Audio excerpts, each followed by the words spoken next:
Welcome back to Let's Make a Game, a channel about making computer role-playing games using the free program Twine and the Sugarcube format for Twine.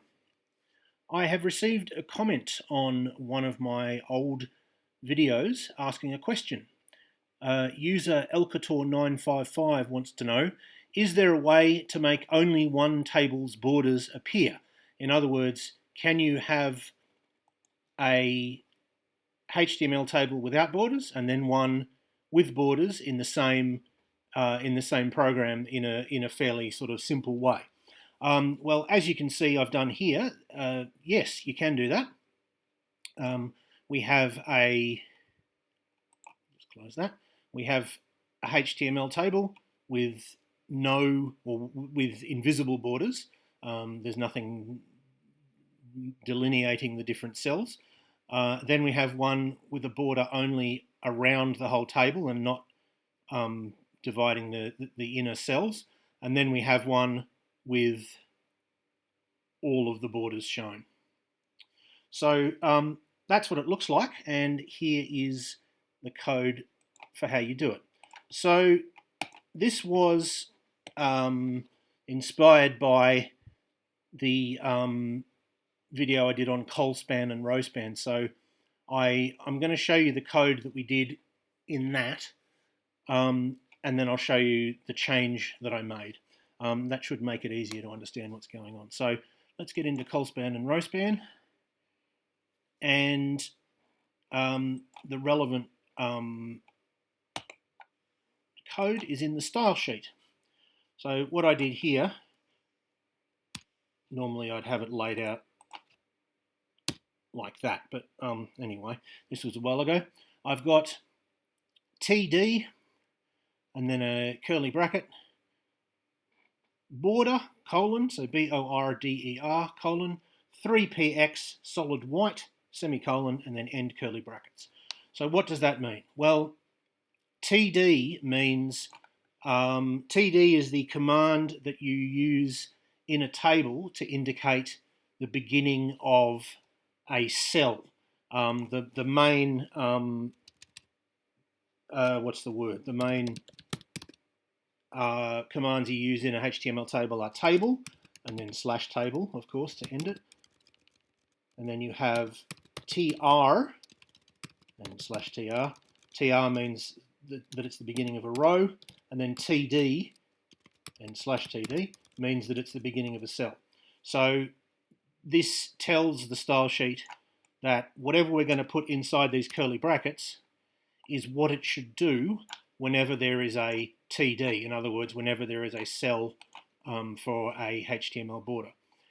And, sorry, a cell of a HTML table. And it says that it's to do with the border of the cell, and the cell should be 3px, which means 3 pixels, solid, and white, W-H-I-T-E. There are two ways you can indicate colour in a style sheet. There's a list of most common words for colours it will recognise. So if you say white, yellow, red, blue, etc., it'll know what that means. You can also, if you want to be more precise, you can go hashtag and you put in a set of 6 characters. Rather confusingly, it's in a hexadecimal code, which is base 16 numbers. So you can put 0, 1, 2, 3, 4, 5, 6, 7, 8, 9, and then A, B, C, D, E, F. With the first 2 numbers indicating how much red is in it, the second how much, these middle 2 is how much green in it, and the last is how much blue is in it. And if you have everything up to maximum, that is white. So FFFFFF is another way of indicating white. And so if you wanted perhaps a sort of slightly, not quite the brightest possible white, you might put something like D0, D0, D0. That would be a sort of a grey that was nearly white but not quite. If I went FF0000, that would be the maximum red, no green and no blue, so that would be a very pure red, and so on. But you can also, most of the common words for colors. You can just type out like that and it will recognize it. But anyway, so I've said that for every HTML table, it should have 3 pixels of white border. But that doesn't answer our question, because we want some of them to have that border and some of them to not have that border. And the way we do that is with an addition to the command, which is CLASS, in other words, class. So again, we'll go to the style sheet. We're in the new program now, the one that has the code for what I showed you at the beginning of the video. Okay, so we have this dot, this full stop here. That indicates that there's going to be a class. So we have table.outer, O-U-T-E-R, then we have curly brackets, and within the curly brackets we have border, 2px solid white. So this time I've said make a 2 pixel border. I just wanted it to be slightly thinner. And then we've got table.inner, and we've got curly brackets. And then within those curly brackets, we've got TD and a set of curly brackets. And then we've got border, 2px solid, and I've put hashtag FFFFFF. I could have written white again, but I just wanted to remind people who might be looking at it that there's 2 different ways to indicate a color in this in a style sheet. So what does all this mean? Well, what it means is that, first of all, we're telling the style sheet this command is going to be to do with tables, and then we have a dot and we have outer, O-U-T-E-R. That is a term that I've made up. Table is a term that's defined by the language that we're using, but this outer is just something I've made up, and it's the name of a class. And what it means is, if you have a table, you might apply what's inside these curly brackets, but only if the table is of the class outer. So when we write the code for the table, there's something we have to do to indicate that it is of the class outer. So if it's of the class outer, and only then, apply what's in here. And what's in here is give it a 2 pixel solid border. Now, you notice that the border is applied to the table, because it's the curly, before the curly brackets we said table.outer, not td.outer. So that means that the border will be applied to the table as a whole. In other words, it will be a border on the outside of the table, but it won't be on the inside of the table. So that allows us to have a table with an outer border but not an inner border. Then when we go to down here, we see table.inner. And this is saying, okay, this is another command that's to do with tables, but this time it's only for tables that are of the class inner. In other words, only if the code in here tells you that the table is specifically an inner class table. And again, inner is another class that I've made up. I could have just had A and B. Excuse me. Sorry, it keeps doing that. I could have had just A and B or whatever, but I thought, sorry, I've done it the wrong way around. I thought outer and inner were more descriptive, so I did it that way. And so within the table.inner curly brackets, we have this curly brackets, and that says TD, and then it's got curly brackets, and again within the TD it says border, 2px solid, hashtag FFFFFF, which just means white, semicolon. You don't have to have the semicolon unless you're going to have another command in here. You might want to put a command in about the text color or the background color or something like that.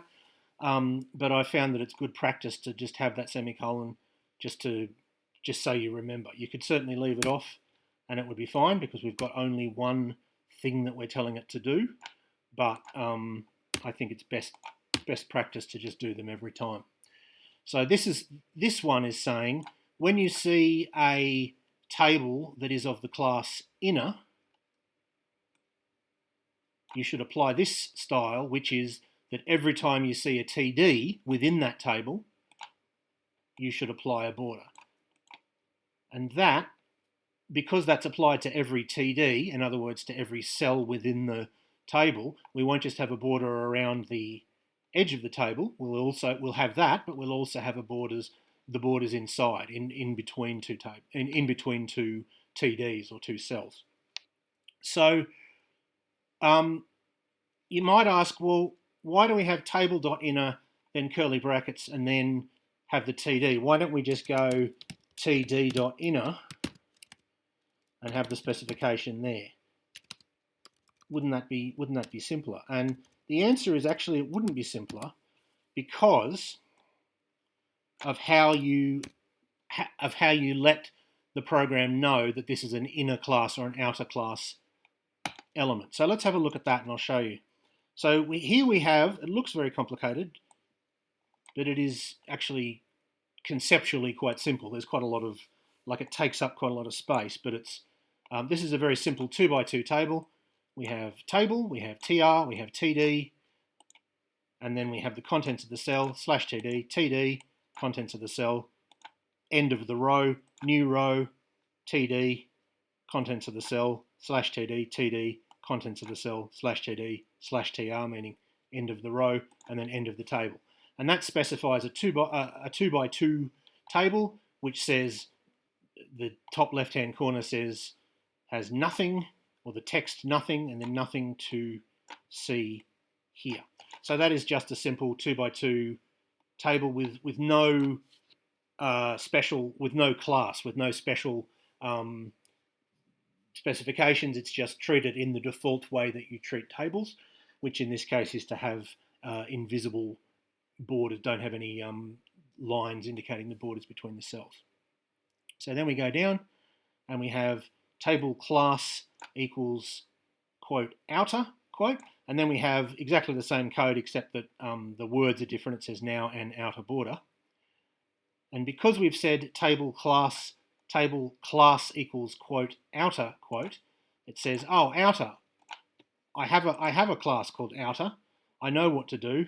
This is a table of the class outer, and that means I have to apply a 2-pixel solid white border to it, and so it will have a border around the outside. Then we have a third table. Sorry, there we go. Then we have a third table which says table class equals quote inner quote, and again it's exactly the same code down here except for the words say now a complete border.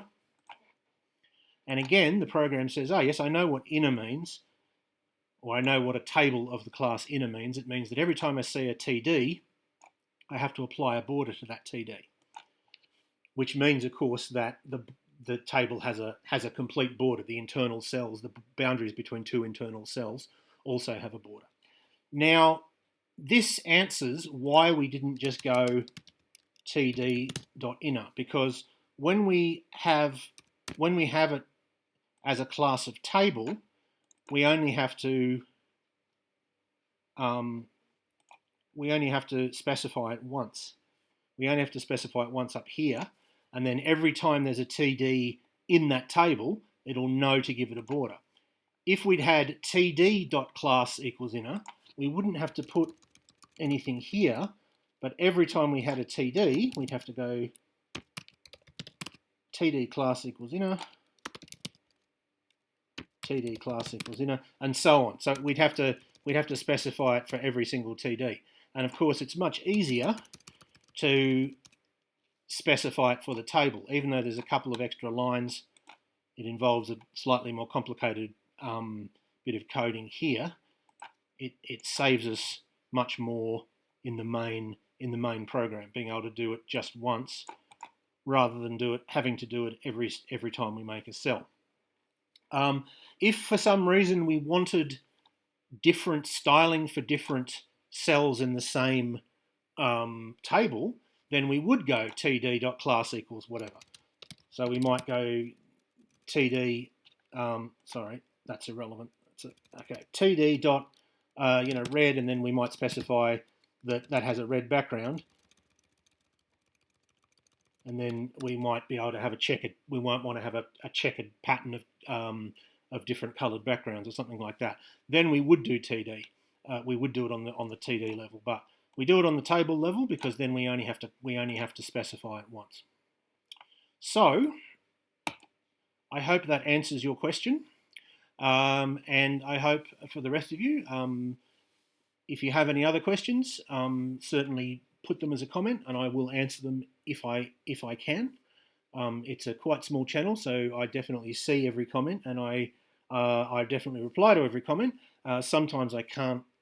Sometimes I don't know how to do a specific thing, or I don't think that Twine does that specific thing that people want, and so I'll just tell you in a comment. But if it is a question that I can answer, I will do it in a video as I've done here. So I hope that was useful or interesting for at least some of you, and I hope you will tune in next time.